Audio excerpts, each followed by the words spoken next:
সম্মুখীন একটা মানে মেয়ে ছাত্রীদের গায়ে কিভাবে তারা হাত দেয়, এটা কিভাবে সম্ভব? আর পুলিশ প্রশাসন যারা আন্দোলন করতেছে তারা দেখতেছে, তারা তো তখন প্রোটেক্ট করে নাই, এখন কিসের জন্য আমাদের রাস্তা আটকায় দাঁড়াইছে, এখন কেন প্রোটেক্ট করতেছে? তাহলে আমরা কি ধরবো? এই দেশকে আসলেই স্বাধীন? এই দেশকে স্বাধীন দেশ?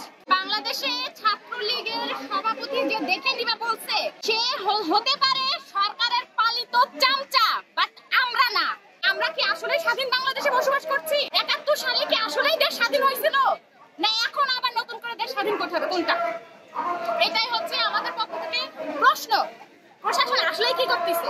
সরকারের তরফ থেকে পাঠানো প্রশাসন এবং ছাত্রলীগ বনাম কতগুলা হারাটিয়া টোকাই বস্তি থেকে উঠাই নিয়ে আসছে নেশাখোর, এরা হচ্ছে কিভাবে স্টুডেন্টদের গায়ে, এটা সাহস হয় কিভাবে পাবলিক বা প্রাইভেট ইউনিভার্সিটির স্টুডেন্টদের গায়ে হাত দেওয়ার? আমরা মা বাবার টাকায় এখানে ঢাকায় আসছি পড়াশোনা করতে, এখানে আমাদের এখানে শত শত ভাই বোন দেখছেন, আমরা সবাই এক একজন এক এক জেলা থেকে আসছি, এক এক ডিস্ট্রিক্ট থেকে আমরা এখানে পড়াশোনা করতে আসছি।